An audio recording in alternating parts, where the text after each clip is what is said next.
Good morning, everybody. I'm Muriel Bowser, the Mayor of Washington, D.C.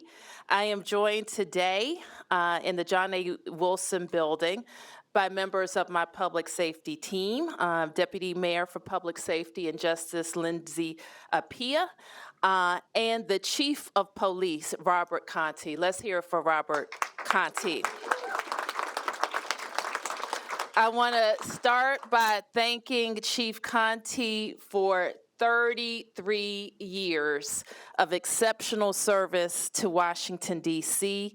That started when he was 17 years old.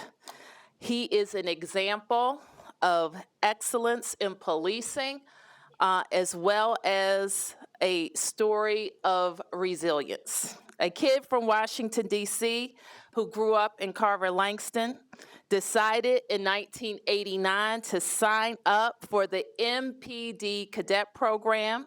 And 31 years and 4 days later, he helped to lead the MPD's fight against insurrectionists at the U.S. Capitol. He was sworn in as the chief of police that week. He had the most eventful week in history for a chief, and ever since, he's been giving the job everything he has for every single day. I want to thank the chief for all that he has done for Washington and all that he has done for this department. We were just in my office, and I asked the chief, I said, "Chief, is this your only job?" And the answer was, when you start at 17, you work for 33 years, and you rise through the ranks to become chief of police in your hometown. He said, "Yes, it is, Madam Mayor." And so now he has earned the great opportunity for himself and his family, if he so chooses, to have a whole another career, giving back not just to Washingtonians, but to our entire nation. So I know that the chief will play an important role at the FBI, and we know that he will maintain a special place for Washington, D.C. at the FBI. I have a few limited to things to say about what's next.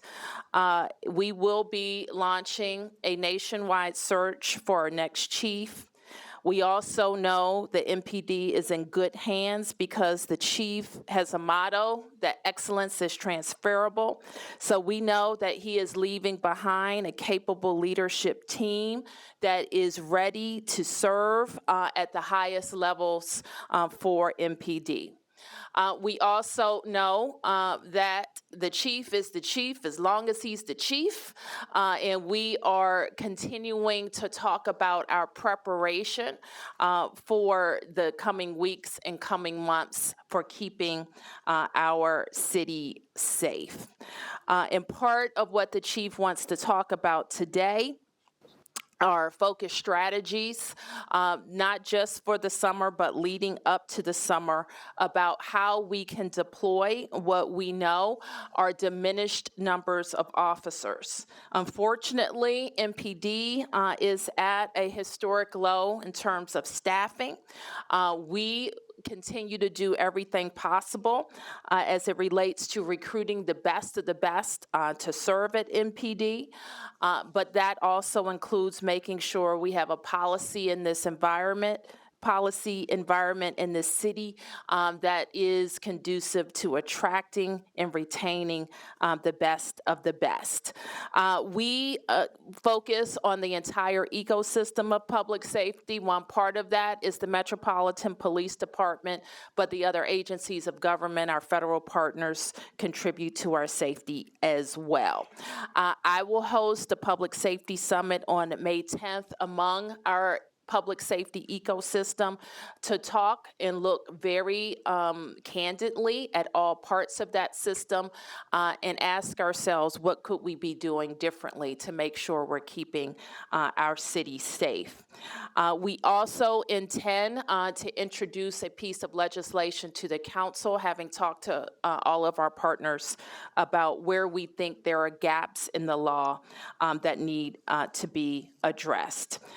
So now now I want to turn to our Chief of Police for his comments on this focused strategy, but also on his tenure at MPD. Chief. Thank you, Madam Mayor. Good morning, and again, thank you, Madam Mayor. MPD is committed to holding people accountable for engaging in violent crimes, but beyond holding people accountable, our officers are problem solvers and are here to help the community. Community engagement is very near and dear to my heart. When I was a young patrol officer back in 1992, in October 1993, as a 3rd District officer, I was named Officer of the Month. Not because of the number of arrests, not because of the number of tickets that were written, but actually because of the way that I engaged community members. That was the thing that brought attention to Robert Conti as a young police officer in the 3rd District to become the 3rd District's Officer of the Month. And when I took over as chief, I set out to focus on 4 pillars as we move MPD into the future: focused law enforcement and intelligence-led policing, impactful community engagement, innovative infrastructure, and an engaged workforce.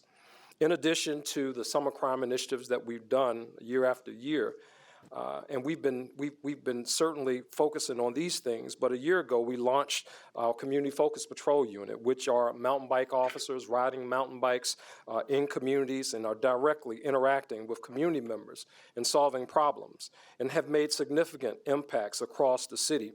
We also launched the Homicide Reduction Partnership, where we saw reductions in violence and homicides in communities. We also focused in on our nightlife areas by the formation of the multi-agency nightlife task force, and we saw significant reductions in those areas. And we identified certain areas that were seeing increases in crime and created our Violent Crime Reduction Partnership, which has led to the reductions in overall crime along the Good Hope Road and in the Brightwood-Petworth area.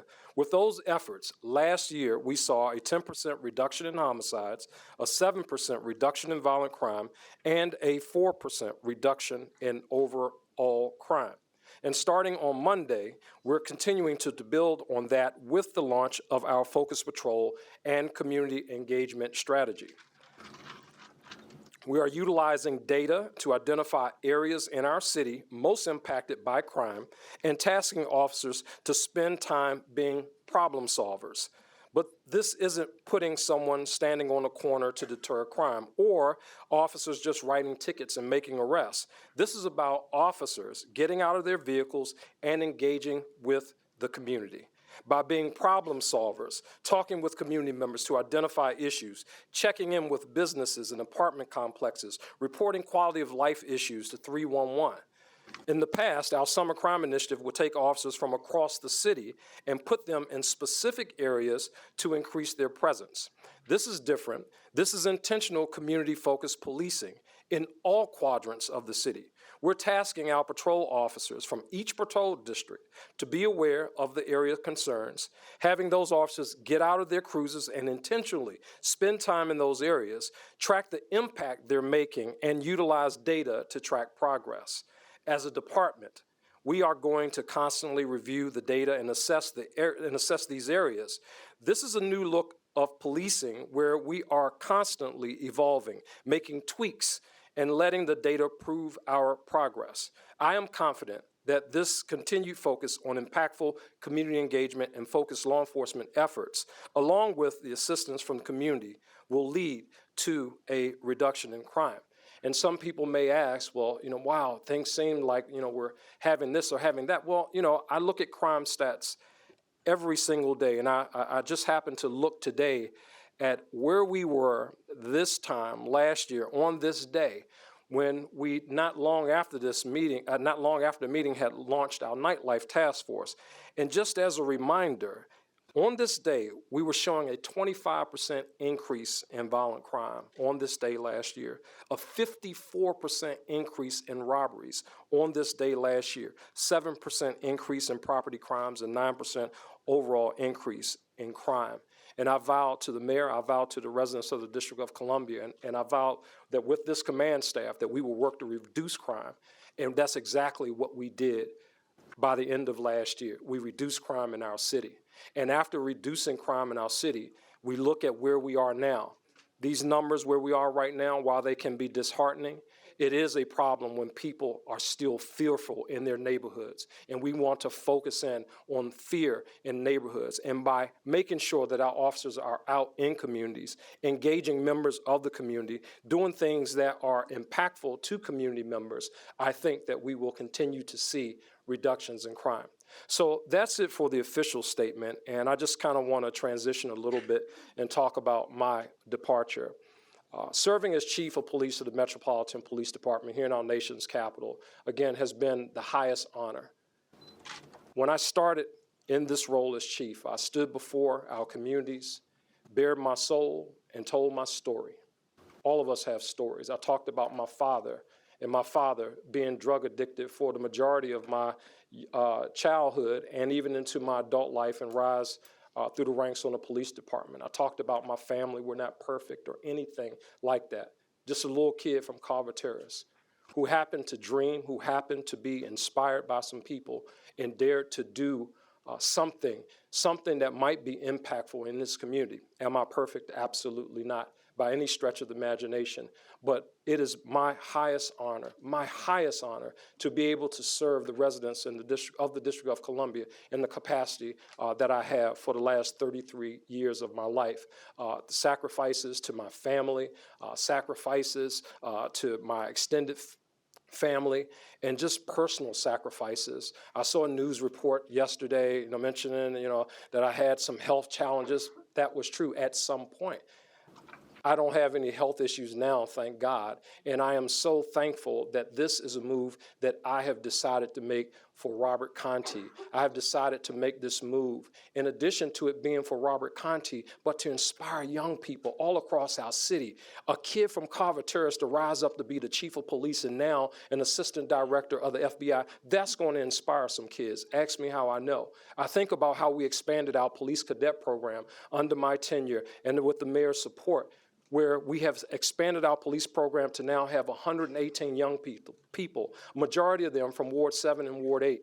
Half of those young women who are now having a paid salary. Their tuition is paid for. We're paying for their education, and they have a career in law enforcement, and just really in a city that I have so much admiration and respect for. So this next assignment for me, it really goes beyond Robert Conti. It creates opportunities for members of our command staff who have been working equally hard over the years to move into different places as a result of my departure. So I do not leave with bitter feelings towards anyone, towards any entity within our city. I'm very happy that I've been able to push the conversation about the ecosystem that exists here in our nation's capital. And I think that that's something that really needs to be looked at. We need to look at how are we actually seeing the outcomes that we want to see with respect to violent crime and people who commit violent crimes in our community. Are we seeing the outcomes that we want? And if not, how are we challenging the system in that space? So I have been pushing that conversation. Hopefully it will continue. But again, I just want to say it has been the greatest honor of my life. I want to say thank you to my family who has supported me through all of this. Some people may be able to understand, but it is an incredible task. It's not just me who's chiefing, it's my family that's chiefing as well. Trust me when I tell you that. And when my 10-year-old son, and I'm trying to get homework done with him, and I'm answering one of your phone calls, he reminds me that I'm still dad. So I am just very excited to be able to now transition into a space that allows me a little bit more time to spend with family. Let me talk a little bit about our mayor here. I will tell you that as you conduct a search for the chief of the Metropolitan Police Department, I think that you will find candidates all across this country that will be interested, and I'll tell you why. Because this mayor right here has been supportive of her law enforcement agency, and she has been unwavering in that support since day one. So, Madam Mayor, I want to personally thank you for supporting me and supporting the men and women of the Metropolitan Police Department. That does not go unnoticed. And as I shared with you, for those of you who say, oh, this was breaking news yesterday, he just told the mayor drop the bomb at 5 o'clock. We actually talked about this earlier in the week. So when I shared this with the mayor, this was a very tough decision for me. A very tough decision for me to transition from this city that I love in the capacity that I'm in. But one of the things that I thought about, and really the reason that this next position is very attractive to me, is because of the mission that's associated with it. Being able to connect with and support law enforcement agencies on a national level is something that I'm very interested in. Sure, there are offers from the private sector and all of that kind of stuff that come with this role, but that's not my area of interest. My passion is really to serve communities and to serve the people of the District of Columbia, but now I'll be able to do that again on a national level. So I want to thank you. I want to thank everyone who's gathered here today, and for all the citizens who are watching at home on TV. I appreciate you. Thank you so much for all the text messages, the phone calls, the emails. I haven't got back to everybody, but I do promise that before I transition out of here, that I will certainly return your call, return your text message, return your email, even if it's just 2 words to say thank you. Thanks, Chief. All right. Okay, questions on topic? Yes. A couple of questions. I'll try to keep it concise. Sure. Chief, as far as the community engagement strategy, who within the community did you engage as far as shaping it, and what does engagement between the police and the community look like from the moment they step outside of their car? Yeah, so we're constantly in contact with community members all across the city. All of these leaders that are up here are talking with their community members daily about this. And the one thing I hear people say is we want officers out of cars, and we want to see our police officers. We want to know who those officers are. We don't want them sitting in the car, scrolling on the phone. I mean, those are constant things that I hear. And as we look kind of deeper into the science of this, there are two very well-renowned professors that we're also working with in this space of what is traditional hotspot policing. That is Dr. Lum and Dr. Cooper out of George Mason University. So our strategy really is developed out of those evidence-based practices that demonstrate to us that if our officers are in the areas where they're supposed to be doing the things that they're supposed to be doing for the time that they're supposed to be doing it, we will see increases in crime in those areas. So before we get decreases in crime in those areas, but increase in terms of our engagement with communities. Those are the increases that we're looking for, the engagement increases and the decreases in crime that are associated with it. So I'm hopeful that as a result of this, that people will be able to see it, that people will be able to feel it, but more importantly, we want to evaluate it and make sure that it's evidence-based. So Dr. Lum and Dr. Cooper will be working with the Metropolitan Police Department. Last year, they were working with the 6th District, who saw reductions in crime over in the 6th District. We kind of did this on a smaller scale, but now that we're doing it on a citywide scale, we want to make sure that we have an evaluation process in place every 90 days or so. But if we need to adjust the strategy or move people around, then we want to be able to do that. So I want community members not just see it, but I want them to feel it as well. Follow-up question. Yes, sir. How does it feel seeing it being implemented late into your tenure, seeing as you talked about community engagement before you became chief? So I've been building on community engagement since day one.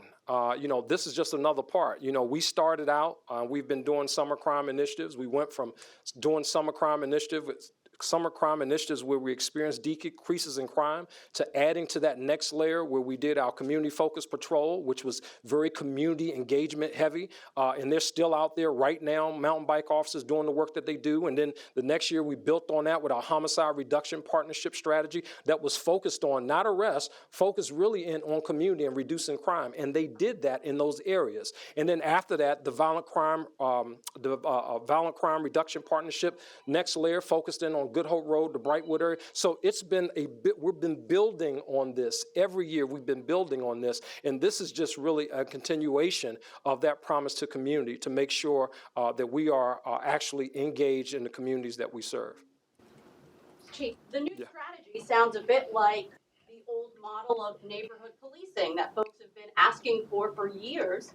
Why did we get away from that? And do you expect that to be a challenge considering the staffing issues that you're facing? So it's getting back to basics, and do we expect it to be a challenge? It could be, but I think the model that you see in the nightlife task force that we did, that will be the model going forward, coupled with working along with our federal partners to make sure that we are able to really maximize our efforts.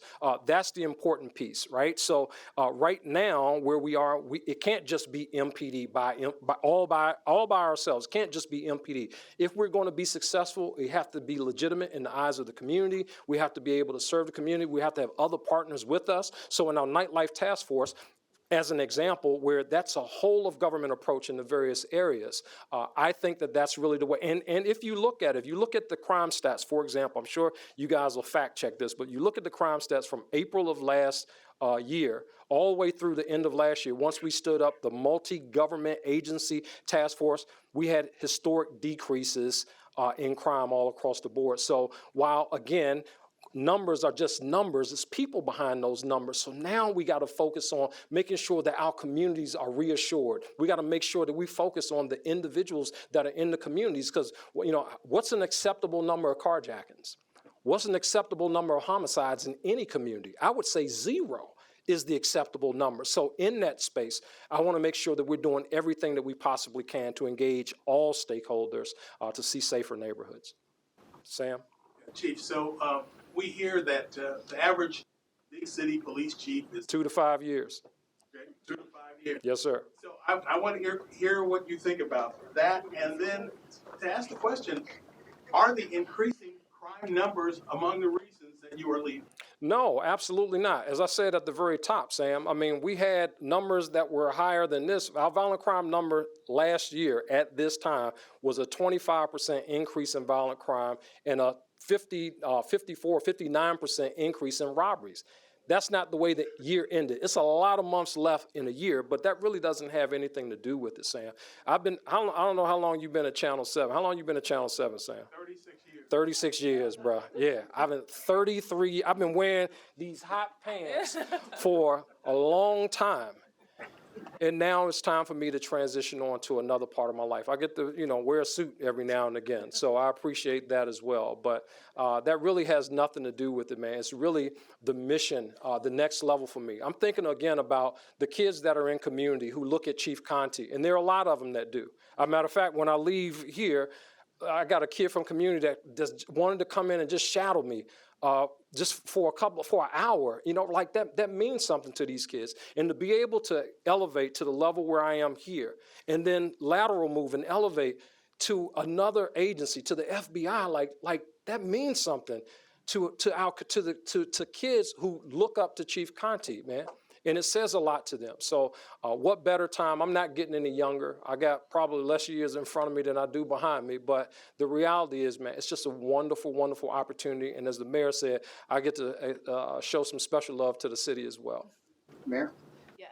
Can you describe just the loss of Chief Conti, what this means to you, your working relationship with him?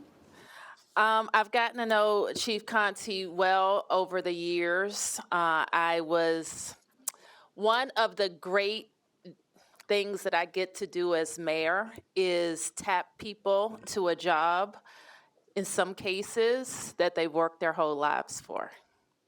And so when I can make that offer to someone who I know who has earned it and who is going to be excellent, it means a lot. And I had the opportunity to nominate Robert Conti as chief of police.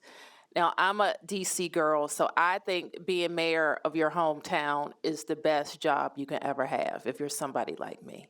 I think if you're somebody like Robert Conti, being the police chief of your hometown is the best job you can ever have. And so to be a part of his leadership trajectory makes me feel very proud. Having said that, MPD is also a team. It's a team of great men and women who come to work every day, putting their lives on the line with great sacrifice. And one thing we haven't talked about, and the chief hasn't mentioned, is the great toll that this work has on you. This is why our police officers can retire at the age of 50, because this is a job that takes a tremendous toll on their person and their being. And so to have all of that and to have served so well for 33 years, I just told him, and I'm reminded, I think I told Kathy Lanier the same thing a few years back. Good for you. That you have done a job well. You can walk out and have a great opportunity available for you and have a chance of building a whole second career and being able to dedicate that time to your family. Good for you. Good for you. Now, do I like to see people leave who are doing a great job? No, I don't. But as mayor, am I always planning for transitions? Yes. I'm a 3-time mayor, and some folks have been with me from day one. So I'm always planning for transitions, especially with the knowledge that most people in government don't have the same situation as they do in MPD. When they get a certain age, they think about, for sure, retiring. Piggybacking, Chief, Yeah. on the mayor's comments, Chief, was this job weighing on you? Well, the job weighs on me every day. I mean, it weighs on everybody. The day I got sworn in, right, January 2nd, the day I got sworn in, I had to send my family ahead of me to this room, to this building, because I responded to an officer-involved shooting on Georgia Avenue on my way to my swearing in. And then 4 days later, we had an insurrection. And then right after that, we had to plan for an inauguration like we've never had before in this city.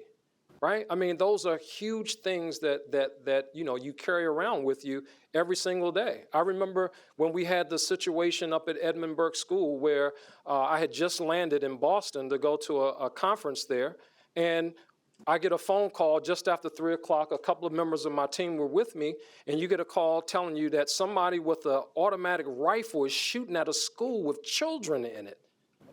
And one of the people who are critically wounded is a guy who you used to be his commander.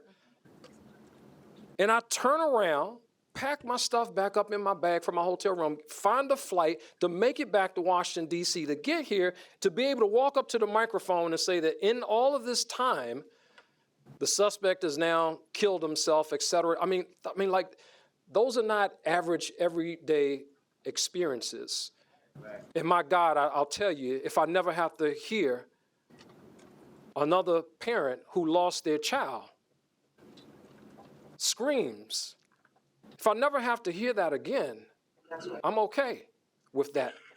Because that sound, it pierces my heart, man. It pierces my heart to see some of our young people, where they are right now, in some of the situations that they find themselves involved in gun violence in our city, and how they will recklessly take the life of someone else without thinking twice about it. So the reason that there's an average 2 to 5 year tenure for a major city chief is that you carry the weight of the world, the weight of the city on your shoulders. And I'm okay with that because I'm born and raised here.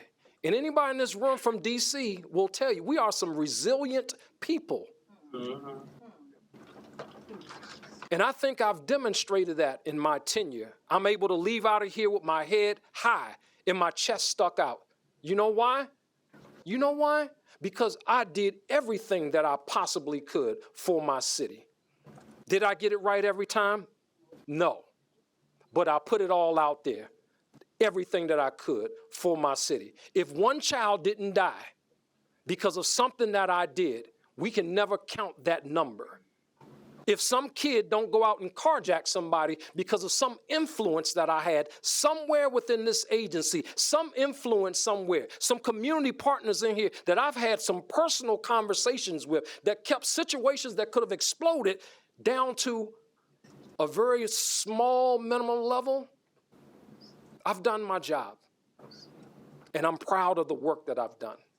And now I transition to this new space with new opportunities and new challenges ahead of me on a national level, and I'm very happy about that. So the chief also, in his comments, outlines why the job of chief of police for the Metropolitan Police Department, while having a huge amount of responsibility, is also very attractive for law enforcement professionals. This is a unique department, unlike any in the United States of America, who of course has the job of policing our wonderful neighborhoods and communities and building partnerships with our residents. But also it serves to provide protection for federal events, support federal law enforcement, to help lead federal partners in local strategies as well. So this is a unique job. We know if history is any indicator, we will have a lot of interest in this job, and we are looking forward to talking to people who share our values, who want to make sure that Washington, D.C. is safe, who are crime fighters, and great leaders. Yes, Mark. Mayor Bowser, two quick questions. One, will Chief Conte still accompany you to the Hill when you testify? The chief is the chief as long as he's the chief. And then, can you give us a timeline on when you would name, and is it going to be acting or interim? Where do we go to next? Mark, we will be conducting a search, as I mentioned. Deputy Mayor Apia and her team at the Deputy Mayor for Public Safety and Justice will kind of be our lead agency. We will release, actually, we have probably already released on a website. And let me turn to Deputy Mayor Apia, who will have all of these down. Sure. So as the mayor said, we will have already posted on DCHR, on MODA, on MPD's website a position description. We are conducting a national search, and we encourage people to apply. There'll also be a site where we will engage our public and the community and our stakeholders in the process. And so our goal is to have an expedited national search so that shortly after the chief departs from us, that we are able to name a new chief. But I'm wondering about naming an interim chief in between when he leaves and when your national search is ended and you name a permanent replacement. I mean, our goal will always be to name a permanent chief as quickly as possible, but to the extent we need to name an interim, that will be a part of our process that we're conducting in this period as well. Mayor Bowser, could I ask you, just reflecting, you mentioned it, you're a third-term mayor.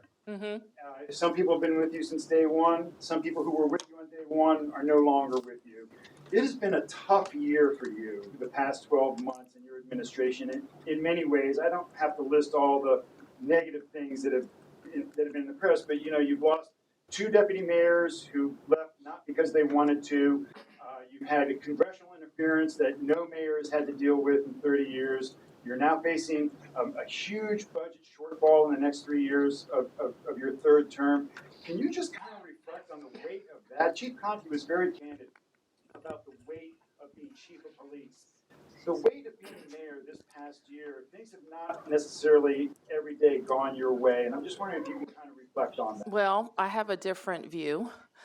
In the last 12 months, I got elected to a historic third term. That's how I look at the last 12 months. And every day of being a big city mayor, people have asked me, third terms or this day or that day, every day of being a big city mayor is tough. The chief reflected on his first week. My first week, or first several weeks in office, there was a major disaster on Metro. Somebody died. And so every season of being mayor of a big city requires tough decisions, requires discipline, requires you always to be recruiting great people and putting them in place. So I am energized by challenges. I would say that the biggest challenge facing us as a city is how we focus on bringing people, workers, and revenues back to pre-pandemic levels that allow us to make the type of investments that we're accustomed to in our city, be it schools, parks and rec, public safety, transportation. I would regard that as the biggest issue. You raised personnel changes. As I mentioned earlier, Mark, we conducted a transition process coming into the third term. So I'm fully aware of the number of changes that we had, some expected, some unexpected. But the process that we go through to make sure we have good people in place, that continues. And it will continue in this case as well.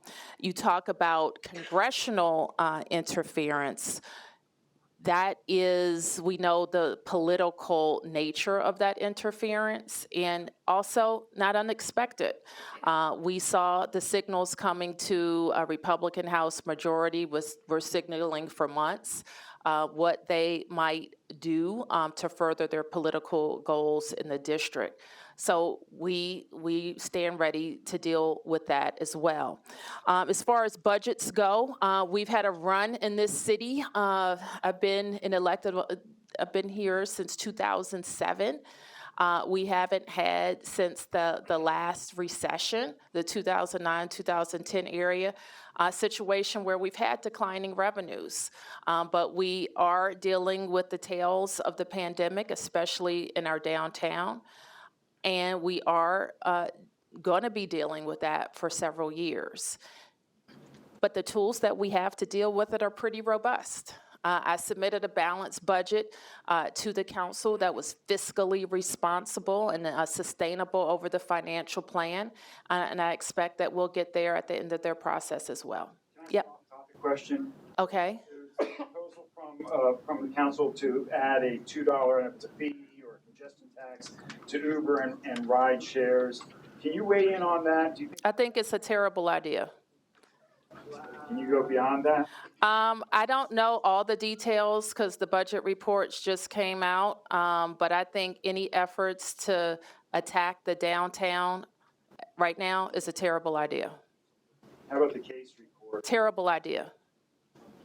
Any effort to attack the downtown, taking capital dollars out, or actually charging people to come downtown extra is the antithesis to a comeback, to an investment in the comeback of downtown. Mayor, you have to go back to Chief Ramsey when DC brought in a police chief from out of town. Okay. Is it possible there's talent to tap within the department? Of course there is. Of course there is. How closely will you be looking at that? Very closely.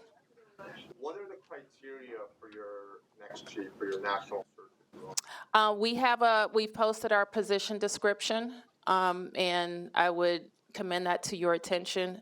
But top of mind, excellent leadership, a commitment to crime fighting, and a commitment to DC values. What about community policing? I mean, That's part of it, obviously. I mean, I'm not talking about every policing strategy, but when I say we want you to be a crime fighter, that's what I mean. Any other questions? Yes. Back to the initiative and what does Sure. it look like in the neighborhoods when we don't have, like you're saying, we don't have enough police officers. You're going to see 2 and 2. You're going to see so. How is this going to look for? So we've identified, we look at data, and as we look, excuse me, I'm dealing with some allergy stuff, but we look at data across the city, and we look at areas where there are crime densities, as an example. And as we look at those crime densities, if you talk to Dr. Coper and Dr. Lum, they tell you, and you learn a little bit about hotspot policing, the science tells us if you focus in, or the research rather tells us if you focus in on specific areas for designated times, it doesn't have to be an officer standing at a fixed post, but officers actually meaningfully engaging communities for periods of time throughout the course of their tour of duty, you see decreases in crime in those areas. But also the other thing that could happen is that there could be crime shifts. So if a crime shift happens, let's say, for example, we're focusing on the 1400 block of Pennsylvania Avenue, and we start deploying this strategy here in the 1400 block of Pennsylvania Avenue, but you start seeing things pop up in the 900 block of Pennsylvania Avenue. Now the strategy would have to be adjusted in terms of the area that we focused on. And what we did in the past with like Summer Crime Initiative, we would have this area, 1400 block of Pennsylvania Avenue, and we would evaluate it at the very end of the summer. Even if the problem moves someplace else, it's kind of, we want to be more intentional about how we deal with displacement. And this focuses on all communities. I would announce the summer crime initiatives, and everybody would say, oh, well, you didn't hit my district, you didn't hit my district, you didn't hit my district. So this, again, 2nd district, 1st district, 3rd district, 4th district, every district commander has identified about 4 target areas or 4 areas that they want to focus on. And then that could change at the end of 90 days. So we want to be a little bit more strategic about how we do it, utilizing the resources that we have. So resources that we have, that could be your regular patrol guys, it could be your other support units that will support these officers in their fight, but really focused in on those areas. And then again, utilizing Dr. Coper or Dr. Lum to be able to go back with us, make sure we're staying honest to our strategy and evaluate how effective it is. Okay, you didn't get an answer, ask a question, Lou, you, here, yep. Good. I'm sorry, I didn't count off that time, okay. Chief, hey, Ted Oberg from News 4. To follow up on this question, Yeah. you described it as back to basics. Yes. Why aren't officers doing that now? And is it an admission that there are just not enough officers and the ones that are here are too busy? So when you think about the number of calls for service, as an example, our officers respond over 500,000 calls for service a year, right? That same amount of officers that I had on January 2nd, 2021 is not what we have now. So the demand is still there for our police officers to be able to come to these spaces. They go from call to call to call. What I'm saying now is that we want to be very intentional about carving out time in their day where they're not running to a call to be able to actually focus in on a community. That's important. Everything is not a priority. Chief Ramsey used to say, if everything is a priority, nothing is a priority, right? So everything is not a priority. Yes, there may be some issue here or issue there, but we have to be intentional about officers being able to get out the cars and engage our community members and focus on other things. If it's graffiti that's out there, there's nothing wrong with that officer sending in a 311 ticket to say, hey, this graffiti needs to be cleaned up. There's nothing wrong with our officers reaching out to our partners at DPW saying, hey, it's a bunch of trash or it's a car here that needs to be towed away. So we want to be more impactful doing things like that as opposed to, right, just being stationary in an area, waiting for a crime to happen or just focusing on, putting handcuffs on somebody. We want to be focused and we want to be intentional about being supportive in our communities. This is not an arrest-based initiative. That's not what this is about. It's really about, and I invite community members as they see their officers out there on their focus patrol, walk with them, point out things that are there so they can report those things as well. Chief, one of the things though. I'm sorry, you weren't in the lineup. Who's next? I'm sorry, but I only got one question. I know, but you've asked two and no. One of the issues. Oh, that's so rude. One of the issues that we saw post George Floyd. We're going to have to. I'm not going to answer your question. Who's next? No, I'm not. Who's next, Lou? You go. You've had your chance. Chief, I was just regarding the issue of community engagement policing. Could you say a little bit about how that might help MPD investigate or prevent hate crimes, particularly because, as you may know, the largest number of hate crimes reported recently and continuing are those targeting the LGBT community? So one thing that it very well could do, Lou, is to strengthen that relationship. So in fact, you could actually see an increase in reporting because people are more comfortable having those conversations with our police officers because it's not just a guy who's on the corner, on his cell phone or going to a call or writing a report. This is actually a guy or a person or a police officer who gets out of the car, who's engaging them, who they have relationship with. We want to move from, right, in spaces where we may appear to be transactional, we want to move to a space where we're relational with the communities that we serve. Who was next? I'd love to defer to Stephanie, but I will ask. You could defer, but then I will have one. Stephanie. Chief, I want to ask you about the officers who may not be willing to do this. We saw post George Floyd, the summer of racial reckoning, that there was tension between police and the community. And that's one of the reasons why officers were not going out into the community. How are you addressing that? It's not just being able to go out and all of a sudden build trust again. Please. Well, we're not just starting that today. I'm sure you follow our social media. We're engaging community all over the place. This is a video of me playing a tambourine running around here somewhere. We engage community members all over the place. This is really carving out that time for our officers, being intentional in that space. Our officers engage people. I'm sure you do too, right?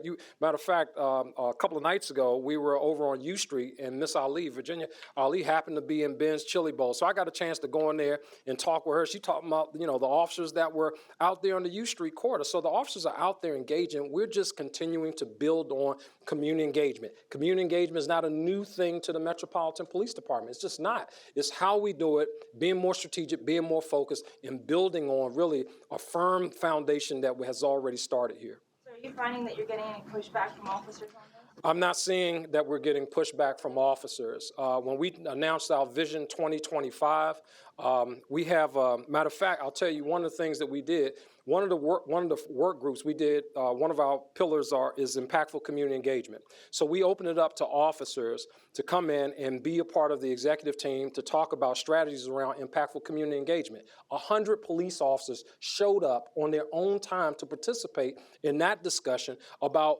being more impactful in community, just like getting our own house in order. So I don't buy that, this is going to be, we're going to have to drag a police officer to engage a community member. I don't buy that at all. Our officers are engaging people every single day. Just follow us on our social media, and I'm sure you'll see some act of engagement somewhere. Chief, Yes, ma'am. when Charles Ramsey left MPD, he said his one regret was not solving the 9-year-old murder of Dante Manning. Do you have any regrets, 3 decades with the department, as you leave anything that's going to gnaw at you? There's always things that gnaw at you. And, one of the things that really gnaws at me, I think that as a city, as a community, we have to come together about what's acceptable and what's not in terms of holding people accountable for things that they do in our communities that make our communities less safe. I asked you, and I asked this audience, what's an acceptable number of carjackers to be in community? We have to answer that question and really wrestle with that. And what is it that we want? Do we want people who are engaging in acts of violence like that, walking around on the streets of the District of Columbia? And if we don't want to see that, what changes within the ecosystem need to happen so that we ensure that that's not your mother, your father, your sister, your brother that's on the end of that carjacking? Yes. When did the FBI first approach you about this opportunity, and when did you tell the mayor you were thinking of leaving? So the issue came up over the course of the last few months. It was this year when it came up. And I thought about it and thought about it and thought about it and wrestled with it.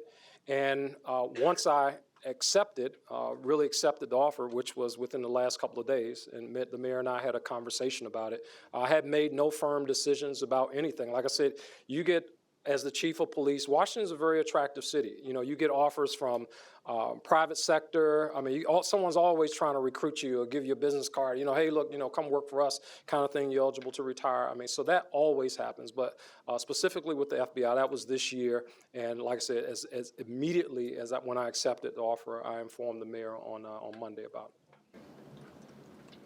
Chief Conti, this is for you. You've spoken over the last few years about frustration with other parts of the criminal justice system. Yes. You used the word accountability. Yes. A lot. Did that contribute in any way to your decision? I know there was an attractive other offer, but did that frustration mount? No, that didn't weigh into the decision. I mean, I'm a fighter, man. You're going to have to do more than that to try to run me out of here. But it's not. I mean, every day can be frustrating, right? I get frustrated when the media says things that I don't say sometimes, right? But that don't run me out the door, right? I mean, it's really just, as we talked about, just an incredible opportunity. I'd like to see those things fixed. I'm still a D.C. resident. I still traverse these streets. Even after I'm chief, I'm a homeowner here. I pay taxes here in this city, and I want the best for our city. So if part of that is correcting our criminal justice ecosystem, and I had something to do with pushing the envelope to do that, that's great. And, we've talked a lot about staffing and attrition. Yes. There are a lot of people here who feel very loyal to you, I'm sure. What are you going to do to sort of stop your departure from inspiring another wave of departures from? So, one of the things that I've done is invested in a great team.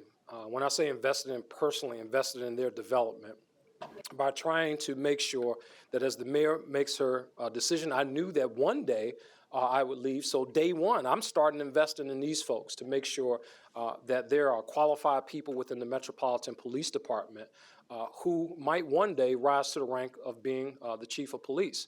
Having said that, they're going to make their individual decisions for their individual reasons. And I respect that. I respect the decisions that they make. I mean, we had an assistant chief retire a week or so ago. And before that, somebody else retired. So it's the life cycle of law enforcement. I mean, the years that you do, 25 years, 30 years, 35 years doing the same thing.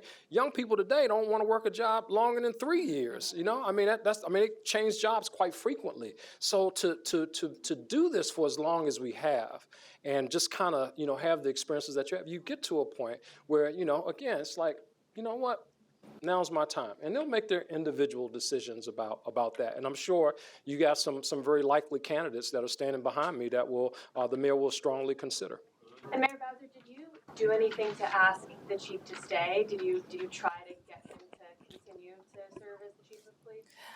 I always work with my excellent directors.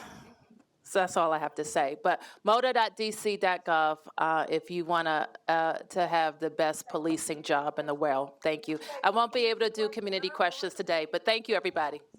Will you be firing Sergeant Otero Camacho? $20 million away from the